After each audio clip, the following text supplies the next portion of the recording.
আসসালামু আলাইকুম। সবাই কেমন আছেন? আশা করি সকলে ভালো আছেন। তো আজকে আমরা শিখব কিভাবে মাইক্রোসফট ওয়ার্ড সফটওয়্যারটি ওপেন করব। তো আমরা মাইক্রোসফট ওয়ার্ড ওপেন করার জন্য প্রথমেই আমরা মাইক্রোসফট ওয়ার্ড যদি আপনার ডেস্কটপে কোথাও থেকে থাকে তাহলে ডেস্কটপ থেকে ওপেন করতে পারবেন। আর যদি ডেস্কটপ বা টাস্ক বারে থাকে তাহলে এখান থেকে আপনারা ক্লিক করে ওপেন করে নিতে পারবেন। আমার এখানে ডেস্কটপে রাখা আছে। তো এই যে মাইক্রোসফট ওয়ার্ড ডেস্কটপে রাখা আছে, এই জন্য আমি এখান থেকে ক্লিক করে ওপেন করে নিতে পারবো।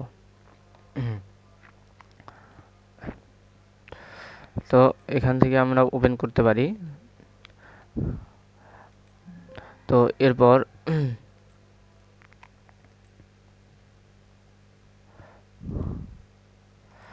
আমরা আরও কয়েকভাবে মাইক্রোসফট ওয়ার্ডটি ওপেন করতে পারি। সেই জন্য আমাদেরকে চলে যেতে হবে সার্চ অপশনে। সার্চ অপশনে গিয়ে আপনি লিখবেন এমএস ওয়ার্ড, বা ওয়ার্ড লেখার সাথে সাথেও আপনার চলে আসবে, যে কোনো একটা লিখলেই হলো। এই যে দেখতে পাচ্ছেন ওয়ার্ড অপশনটি চলে আসছে এখানে।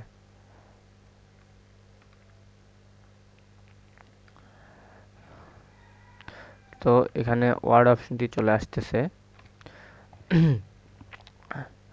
এরপর আমরা দেখব হলো স্টার্ট বাটন থেকে কিভাবে অন করা যায়। এই যে স্টার্ট বাটন, এখানে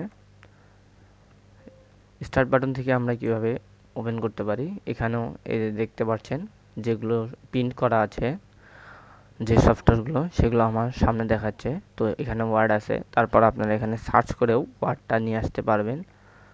এই যে ওয়ার্ড।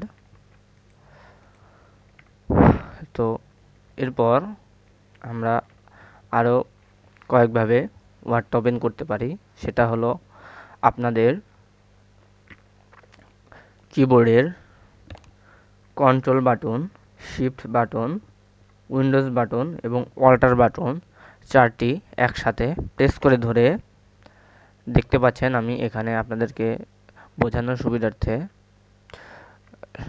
এখানে দেখাচ্ছি যে কন্ট্রোল, অল্টার, শিফট এবং উইন্ডো বাটন একসাথে ধরে আমরা যদি ডাব্লু প্রেস করি তাহলে আমাদের ওয়ার্ড ফাইলটা ওপেন হয়ে যাচ্ছে বা ওয়ার্ড সফটওয়্যারটি ওপেন হয়ে যাচ্ছে। তো ওয়ার্ড সফটওয়্যারটি ওপেন তো হলো। তো ওপেন করার পর আমরা এখান থেকে অনেকগুলো একটা লেআউট দেখতে পাচ্ছি। তো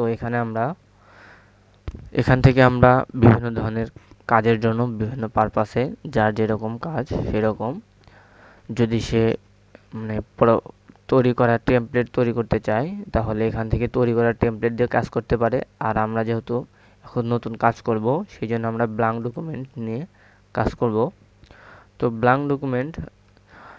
আমরা ব্ল্যাঙ্ক ডকুমেন্ট নিলাম ফাইল হতে। আজকের ভিডিও এ পর্যন্তই।